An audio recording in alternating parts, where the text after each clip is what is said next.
আসসালামু আলাইকুম। কর আইনজীবী নিবন্ধন পরীক্ষা 2026 নিয়ে আজকে আমার কিছু আলোচনা। সেটা হলো, আপনারা এবার অনেকেই ইনকাম ট্যাক্স প্র্যাকটিশনার আইটিপির জন্য আবেদন করেছেন, কিন্তু অনেকেই ইতিমধ্যে আবেদন করার পরে বিভিন্নভাবে আপনারা স্টাডি আরম্ভ করছেন। আর এর মধ্যে অনেকে এখনও ওই যে আবেদন করছেন তারপরে আর কোনো স্টাডি নিয়ে কোনো চিন্তাভাবনা নাই। অনেকেই ধরে নিচ্ছেন যে আপনারা পাশ করে ফেলবেন, এবং অনেকে আছে যে আসলে এইটার যে সিলেবাসটা কী হবে এটা সম্পর্কে ধারণা নেই আপনাদের। এখন কীভাবে স্টার্ট করবেন, কোথা থেকে পড়বেন এই সম্পর্কে আপনাদের কোনো আইডিয়া নেই। বিশেষ করে এই উদ্দেশ্যে আজকে আমার এই ভিডিওটা করা। আপনারা যারা আমার কানেকশানে আছেন, আপনারা দয়া করে এই ভিডিওটা সম্পূর্ণ দেখবেন। আমরা সম্প্রতি একটা তথ্য পেয়েছি যে এবার আইটিপি এক্সামের জন্য প্রায় 34,000 আবেদন পড়েছে। যদিও এটা এখনও পাবলিশড হয় নাই, তার মানে এখনও এটি সত্য কিনা বলা যাবে না। যেহেতু ইতিপূর্বে যে এক্সামটা হয়েছিল এখানেও প্রায় 28-29,000 আবেদন করেছিল, এইবার হয়তো বা তার থেকে বাড়তে পারে। সেই জন্য ওই ধারণা থেকে বলা হচ্ছে যে প্রায় 34,000 আবেদন করেছে। আচ্ছা, এখন যারা আপনারা আবেদন করেছেন, অনেকেই বিভিন্ন রাইটার আছে মার্কেটে, রাইটারের বই নিয়ে আপনারা স্টাডি করতেছেন, অনেকেই স্টাডি আরম্ভ করে নাই, কোথা থেকে পড়বেন এই সম্পর্কে একটা আইডিয়া। আপনারা যেই আবেদনটা দেখছেন, যে বিজ্ঞপ্তিটা কর আইনজীবী নিবন্ধন পরীক্ষা 2026, ওই বিজ্ঞপ্তির মধ্যে লেখা আছে যে আপনাদের পরীক্ষার সিলেবাসটা কী হবে। তারপর আমি বলি, আপনারা শোনেন।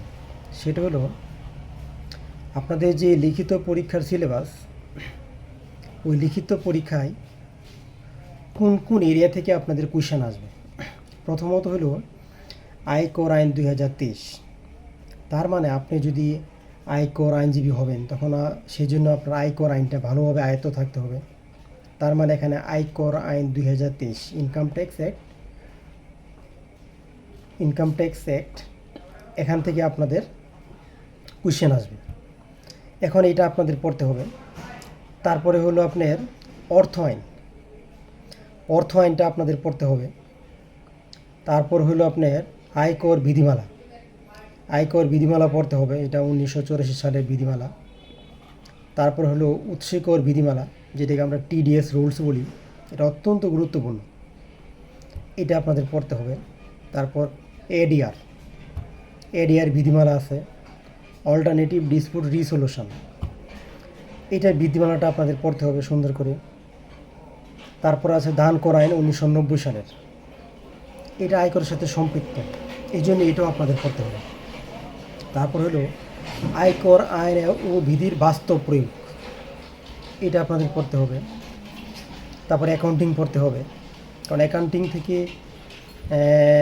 ভালো কোশ্চেন আসে, এবং আপনি যদি অ্যাকাউন্টিং থেকে ভালোভাবে অ্যান্সার করতে পারেন তাহলে আপনি পাসটা আপনি নিশ্চিত হবে। তারপরে বাংলা এবং ইংলিশ, এখান থেকে কিছু কোশ্চেন আসবে। প্রায় এখানে 9টা এরিয়া থেকে কোশ্চেন আসবে।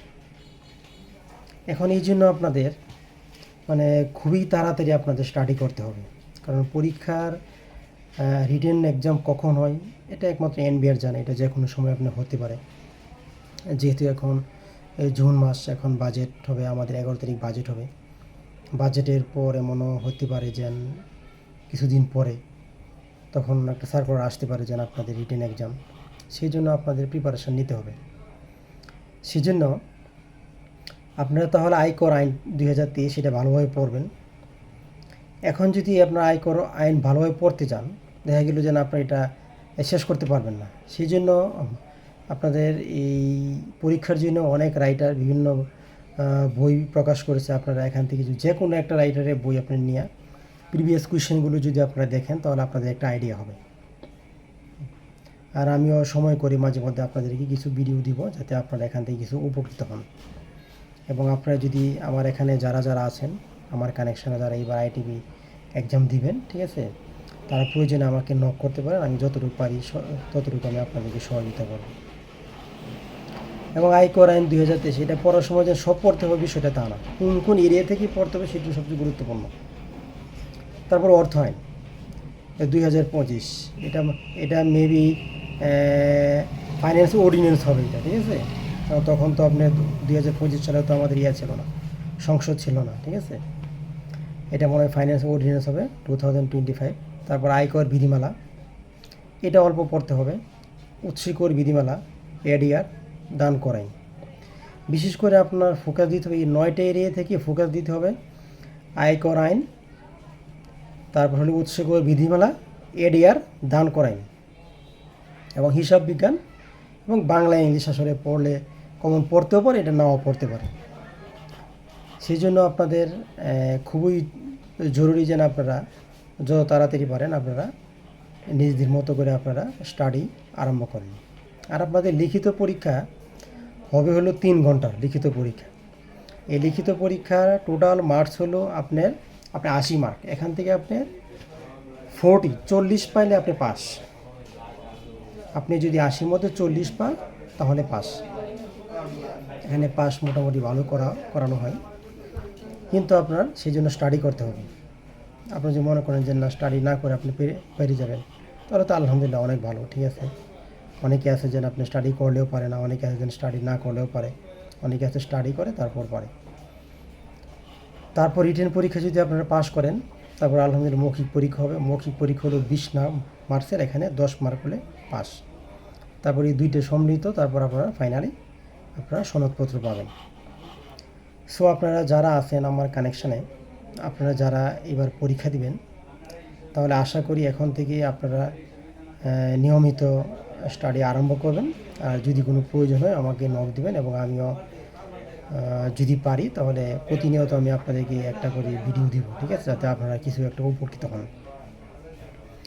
আর যেহেতু আমার এটা আজকে আইটিভি নিয়ে প্রথম একটা ভিডিও, এখানে আপনারা বিশেষ করে অর্থ আইনটা পড়েন,